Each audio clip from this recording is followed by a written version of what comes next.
تو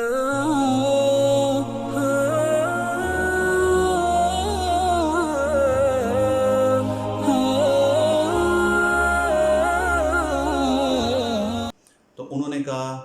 ابو جہل آیا ہے، امیہ بن خلف آیا ہے، سہیل بن عمر آیا ہے، ولید بن عتبہ آیا ہے، جتنے بڑے بڑے نام تھے سارے کے سارے جو ہیں وہ سردار جو ہیں وہ وہاں پہ موجود ہوتے ہیں اس جنگ کے اندر۔ عام طور پہ کبھی ایسا نہیں ہوتا کہ پورا کا پورا جو آرمی ہے اس کے اندر سارے سردار جاتے ہیں، چند ایک سردار جاتے ہیں اور باقی کے باقی سپاہی ہوتے ہیں، لیکن یہ انٹرسٹنگلی سارے کے سارے جو لیڈر تھے، دا ٹاپ گنز، وہ سارے کے سارے اس لشکر کے اندر موجود تھے۔ تو اللہ کے نبی صلی اللہ علیہ وسلم جو ہیں وہ بشارت دیتے ہیں مسلمانوں کو کہ خوشخبری ہو تم لوگوں کو کہ اللہ تعالیٰ تم لوگوں کے دشمنوں کو اکٹھا کر کے ایک ہی جگہ پہ لے آیا ہے، اور انشاءاللہ اللہ تعالیٰ ان کے لیے یہ آخری وقت کرے گا اور ہمارے لیے فتح کا جو ہے وہ معاملہ کرے گا۔ اس کے بعد حضرت محمد صلی اللہ علیہ وسلم پوچھتے ہیں کہ وہ کتنے لوگ ہیں ٹوٹل؟ وہ کہتے ہیں کہ ہم نہیں جانتے کہ کتنے لوگ ہیں۔ سو اب یہ دیکھیں، نبی کریم صلی اللہ علیہ وسلم کہتے ہیں کہ اچھا مجھے یہ بتاؤ کہ روز کے کتنے اونٹ ذبح کرتے ہو؟ تو وہ کہتا ہے کہ ایک دن ہم لوگ 10 اونٹ ذبح کرتے ہیں اور ایک دن ہم لوگ 9 اونٹ ذبح کرتے ہیں۔ تو نبی کریم صلی اللہ علیہ وسلم نے کیلکولیٹ کیا کہ اس کا مطلب ہے کہ دیر سم ویئر اراؤنڈ 900 to 1000۔ سو نبی کریم صلی اللہ علیہ وسلم کو بھی ایک ایکوریٹ جو ہے وہ فگر جو ہے وہ پتہ چل چکا تھا کہ کتنے لوگ جو ہیں وہ آگے سے آ رہے ہیں۔ اب یہ وہ انفارمیشن تھی کہ جو پوری کی پوری جو آرمی مسلم ہے ان کے سامنے بات نہیں ہو رہی ہے، یہ چند لوگ ہیں جو بیٹھے ہوئے ہیں اور جن کے سامنے بات ہو رہی ہے، اور اس کا بہت بڑی ریزن یہ تھی کہ ابھی تک ان لوگوں کو پتہ ہی نہیں تھا کہ ہم کتنی بڑی آرمی سے انکاؤنٹر کرنے جا رہے ہیں۔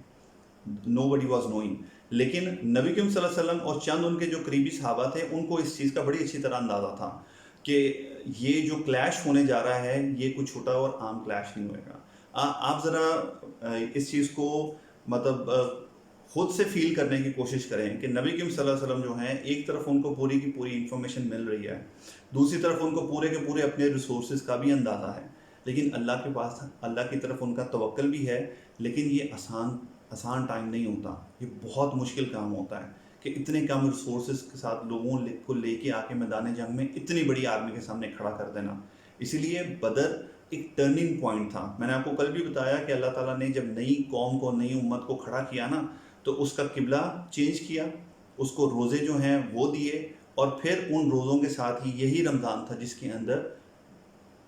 بدر جو ہے اس کا مارکا شروع ہوا۔ اور آپ یاد کریں کہ جب وحی نازل ہوئی تب بھی ہم نے کہا تھا کہ جیسے کہ اللہ تعالیٰ قرآن میں کہتا ہے کہ ہم نے اس قرآن کو رمضان میں نازل کیا۔ تو اب اس طرح سے آپ دیکھیں کہ یہ آلموسٹ پورا چکر کاٹ کے 13-14 سال کا ٹائم وہیں پہ آ رہا ہے کہ جہاں سے معاملہ شروع ہوا تھا۔ سو یہ بڑا امپورٹنٹ جو ہے یہ اسپاٹ ہے اسلام کی ہسٹری میں بدر کا، اور اسی لیے آگے چل کے ہم دیکھیں گے کہ یہاں پہ اس کے اندر جو شریک ہوا تھا باقاعدہ اس کا ایک سٹیٹس جو ہے وہ الگ سے ڈیفائن کر دیا گیا پھر کہ اس نے اس بدر کے اندر جو ہے وہ پارٹیسپیٹ کیا تھا۔ اب نبی کریم صلی اللہ علیہ وسلم جو ہیں وہ 2-3 انسٹرکشنز دیتے ہیں، اور سب سے پہلے تو لوگوں کو کہتے ہیں کہ آپ جو کیملز ہیں ان کے گلوں میں جو بیلز ہیں وہ سب کے سب کٹ کر دیں، وہ سب کے سب کاٹ کے پھینک دی جاتے ہیں تاکہ آپ کی موومنٹ کا دشمن کو پتہ نہ چلے اور وہ اس چیز سے ایک اسیسمنٹ نہ لے سکے کہ کتنے لوگ ہیں اور کیا دوسری طرف سے آنے والوں کی کیا اسٹرینتھ ہے۔ اور اس کے بعد نبی کریم صلی اللہ علیہ وسلم جو ہیں وہ فردر ان کو پروسیڈ کراتے ہیں کہ اب آپ آگے کریں، آگے چلیں۔ اب وہ رک کے وہاں پہ انتظار نہیں کریں گے۔ اب یہ پروسیڈ کرتے کرتے نبی کریم صلی اللہ علیہ وسلم اور مسلمانوں کی آرمی جو ہے وہ بدر میں انٹر ہوتی ہے۔ بدر میں بیسیکلی مدینہ کی طرف سے جب انٹر ہوتے ہیں تو وہاں پہ پانی کا کنواں ہوتا ہے، اور یا تھوڑا سا آگے جا کے ایک دو جگہ پہ پانی ہوتا ہے۔ تو نبی کریم صلی اللہ علیہ وسلم جا کے اپنی آرمی کو آرڈر کرتے ہیں کہ پہلا جو پانی کا جگہ ہے، جو کنواں ہے، وہاں پہ آپ لوگ پورا کیمپنگ کریں اور سب کچھ کر لیں۔ اور اس کے بعد مسلمان وہاں پہ اتر کے کیمپنگ کو سٹارٹ کرتے ہیں۔ ان میں سے ایک صحابی ہوتے ہیں حباب بن منذر۔ حباب بن منذر جو ہیں وہ نبی کریم صلی اللہ علیہ وسلم کے پاس آتے ہیں اور عرض کرتے ہیں کہ یا رسول اللہ، کیا یہ جو آپ نے آرڈر دیا ہے یہ اللہ تعالیٰ کی طرف سے آرڈر وہی ہے، یا یہ آرڈر ہے یا ایک مشورہ ہے؟ تو نبی کریم صلی اللہ علیہ وسلم نے جسٹ این ایڈوائس کہ یہاں پہ میرا خیال ہے بہتر رہے گا۔ تو حباب بن منذر کہتے ہیں کہ میرا مشورہ یہ رہے گا کہ ہم تھوڑا سا آگے جائیں اور جو دوسرا پانی کی جگہ ہے اس کو بھی ہم لوگ سراؤنڈ کریں اور وہاں پہ ہم لوگ کیمپنگ کریں، کیونکہ یہاں پہ جو ریت ہے وہ بھی زیادہ نرم ہے، پاؤں جو ہے وہ جم نہیں پاتا یہاں پہ، اور اگر ہم آگے جائیں گے تو ہمیں جو سرفیس ہے وہ بھی تھوڑی سٹیبل ملے گی. So it will be a better idea کہ اگر ہم آگے جا کے کیمپ کرتے ہیں. اب اللہ کے رسول ہیں اور انہوں نے ایک آرڈر کیا، لیکن اچھی ایڈوائس ان کو ملی اور ان کو پسند آئی. نبی کریم صلی اللہ علیہ وسلم نے فوراً کہا کہ آگے بڑھ کے دوسرا جو پانی کا کنواں ہے اس کے پاس جو ہے کیمپ کیا جائے. اب وہاں پہ جا کے کیمپنگ سٹارٹ کر دی جاتی ہے، اور تھوڑی سی ایک اونچی جگہ پہ نبی کریم صلی اللہ علیہ وسلم کا کہہ لیں کہ ایک چھوٹا سا ٹینٹ جو ہے وہ لگا دیا جاتا ہے. عربی میں اس کو عیش کہتے ہیں. عیش بیسیکلی ایسا ہوتا ہے کہ جہاں سے نبی کریم صلی اللہ علیہ وسلم جو ہیں وہ اپنی انسٹرکشن جو ہیں وہ آرمی کو بھیجیں، اور اس کے ساتھ ساتھ جو اونچی جگہ ہے تو وہ دیکھ سکیں کہ جنگ کے اندر کیا معاملہ چل رہے ہیں اور کیا صورتحال ہے. اور ایک طرح سے آپ کہہ سکتے ہیں کہ یہ ایک آرمی کا ہیڈ کوارٹر تھا کہ جہاں سے انسٹرکشن جو ہیں وہ پروسیڈ ہوتی ہیں. جی تو میں آپ کو بتا رہا تھا کہ نبی کریم صلی اللہ علیہ وسلم جو ہیں وہ ایک طرح سے جو وار ہیڈ کوارٹر ہے اس کے اندر ہوتے ہیں، اور چند ایک صحابی جو ہیں وہ نبی کریم صلی اللہ علیہ وسلم کی پروٹیکشن کے لیے وہاں پہ ہوتے ہیں، اور حضرت ابو بکر رضی اللہ تعالیٰ عنہ جو ہیں وہ نبی کریم صلی اللہ علیہ وسلم کے ساتھ وہاں پہ موجود ہوتے ہیں. باقی پوری کی پوری آرمی جو ہے وہ نیچے اپنی کیمپنگ اور ساری چیزوں میں بزی ہوتی ہے. اور اس کا دوسرے اینڈ پہ بدر کے جو قریش ہیں ان کا جو لشکر ہے وہ پہنچ چکا ہوتا ہے. Now this is the last night, کہ جس کے بعد صبح انکاؤنٹر سٹارٹ ہونے والا ہے. اب اس کے بعد اللہ تعالیٰ قرآن میں اس کو پورا کا پورا سورہ انفال اگر آپ پڑھیں گے نا تو اللہ تعالیٰ نے پورا کا پورا اس کے بارے میں چیزیں جو ہیں اس کے اندر ڈسکرائب بھی کی. اور اللہ تعالیٰ اس میں کہتے ہیں سورت میں کہ ہم نے آپ کو اس بدر کے مقام پہ لا کے ملایا،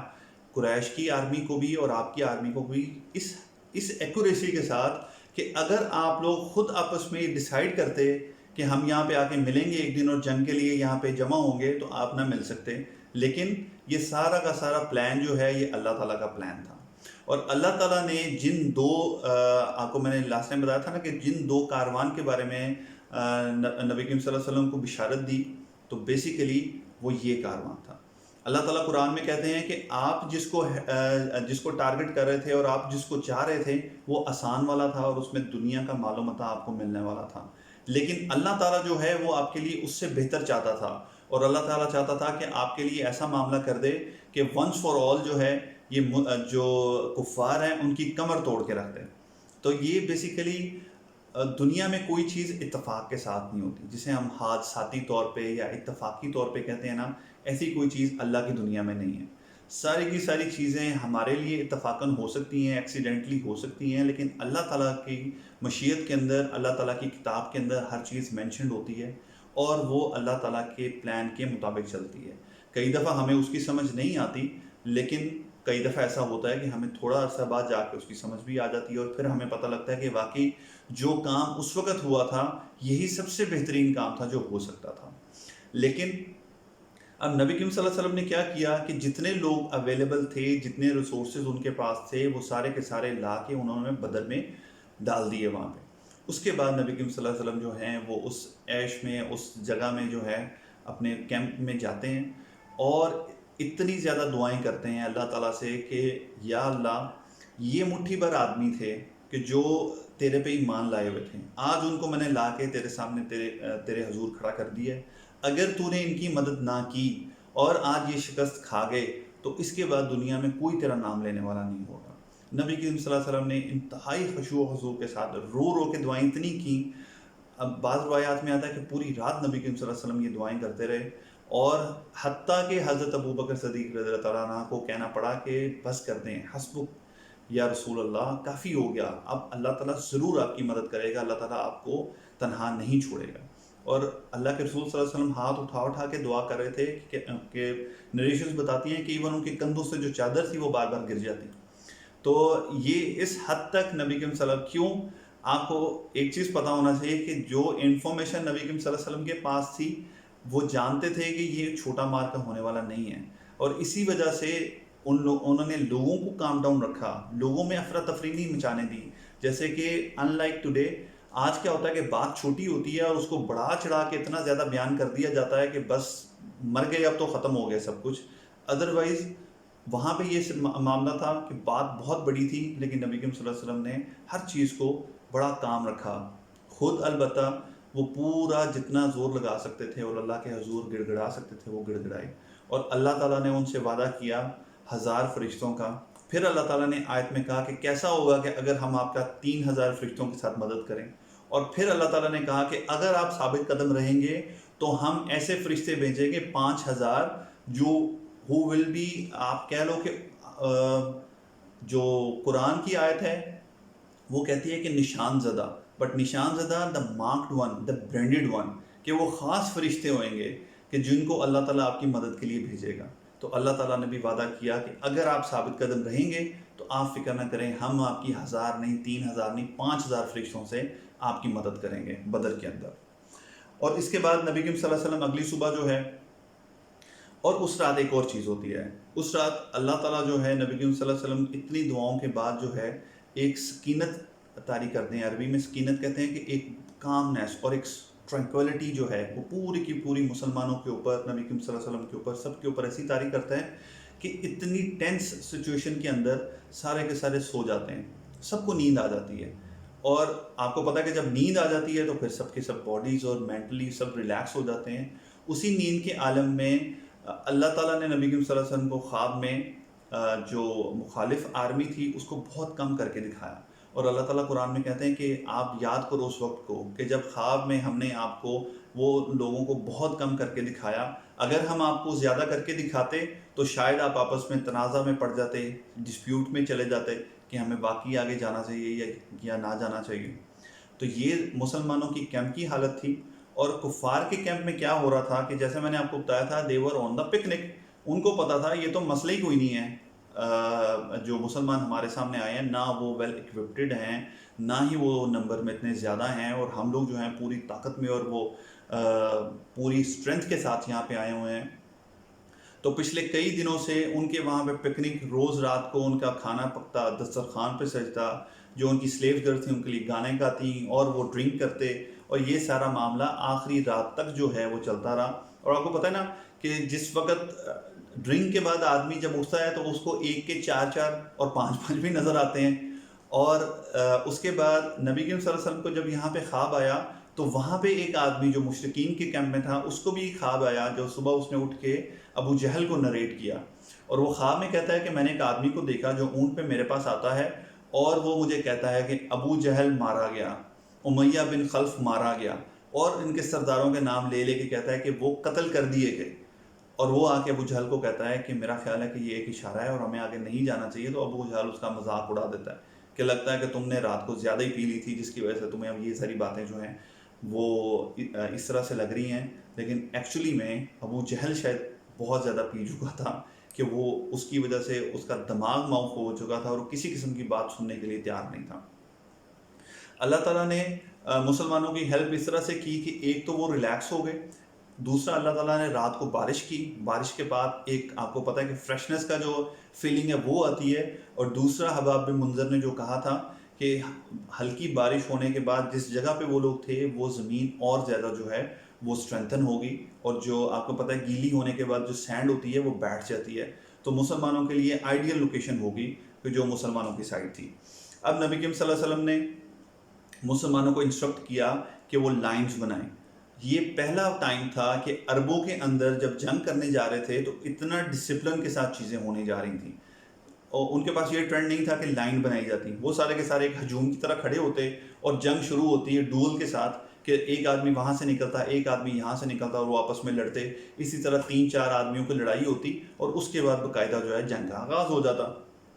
یہ سسٹم تھا پہلے۔ یہ پہلی دفعہ تھا کہ نبی کریم صلی اللہ علیہ وسلم نے لوگوں کو باقاعدہ لائنز میں کھڑا کیا، جیسے آپ آج کل آپ مارچ کرتے ہوئے جو آرمیز کو دیکھتے ہیں، اور نبی کریم صلی اللہ علیہ وسلم نے سب سے آگے جو ہیں وہ آرچرز کو کھڑا کیا اور ان کو انسٹرکشن کی کہ تم لوگوں کے پاس جو تیر ہیں وہ لمیٹڈ ہیں، تم لوگوں نے تب تک ان کو شوٹ نہیں کرنا جب تک کہ وہ جو کفار ہیں وہ بالکل قریب نہ تمہارے آ جائے، بالکل اینڈ ٹائم پہ تم نے اس کو شوٹ کرنا ہے۔ اس کے پیچھے جو ہیں وہ سپیئرز والے تھے لوگ جن کے پاس سپیئرز تھے، اور ان کو بھی یہی انسٹرکشن تھی کہ جب جو ایروز ہیں وہ شوٹ کر دیے جائیں اور جتنے باقی بچے لوگ اور وہ آگے آئیں پھر تم لوگوں نے ان کو شوٹ کرنا ہے۔ اور اس کے بعد پیچھے جو آرمی تھی جن کے پاس تلواریں یا کسی کے پاس لاٹھیاں، سب کے پاس تلواریں بھی نہیں تھیں، تو ان کو بھی یہی انسٹرکشن تھی کہ اینڈ ٹائم پہ آپ نے اپنی تلواروں کو نیام سے نکالنا ہے. اگلی صبح جو آرمیز ہیں وہ آمنے سامنے آتی ہیں، وہ اپنی جو ہیں لوکیشنز ان کو بناتی ہیں. ادھر سے جو تین جو سردار ہے وہ نکلتا ہے، ایک اس کا بھائی اور ایک اس کا بیٹا عتبہ بن ولید جو ہے، ولید بن عتبہ جو ہے وہ نکلتا ہے، اور اس کے ساتھ اس کا بھائی اور اس کا بیٹا نکلتا ہے. یہ ٹاپ سردار ہوتے ہیں. ادھر سے نبی کریم صلی اللہ علیہ وسلم کی آرمی سے تین لوگ نکلتے ہیں. اب ان کی ایروگنس چیک کریں کہ وہ ان کو واپس کر دیتے ہیں کہ محمد صلی اللہ علیہ وسلم آپ ایسے لوگوں کو بھیجیں کہ جو ہمارے برابری کے ہوں، یعنی ہماری برابری کے ہوں، جن کے ساتھ ہم فائٹ کر سکیں. یہ لوگ جن کو ہم جانتے ہی نہیں ہیں، ان کے ساتھ ہم لڑیں گے بھی نہیں. تو پھر ادھر سے حضرت علی رضی اللہ تعالیٰ عنہ، حضرت حمزہ رضی اللہ تعالیٰ عنہ اور چوتھے حضرت عبیدہ بن حارث رضی اللہ تعالیٰ عنہ جو ہے وہ نکلتے ہیں. اور جب ان کو دیکھتے ہیں تو وہ کہتے ہیں ہاں یہ ہمارے جو ہیں وہ کیلیبر کے ہیں، یہ ہمارے سٹیٹس کے ہیں، اب ان کے ساتھ لڑا جائے گا. تو یہ تین لوگ ادھر سے اور تین لوگ ادھر سے نکلتے ہیں. بیسیکلی جو شروع جنگ میں نے آپ کو جیسے بتایا کہ ڈول ہوتی تھی، دو دو لوگ جو ہیں، تو یہ تین لوگ نکلے جن کی آپس میں لڑائی ہوئی، اور جس کے بعد باقاعدہ جنگ کا آغاز ہوا. تو انشاءاللہ پھر باقاعدہ جنگ کا آغاز جو ہے وہ کل ہم پھر یہیں سے سٹارٹ کریں گے اس کو، اور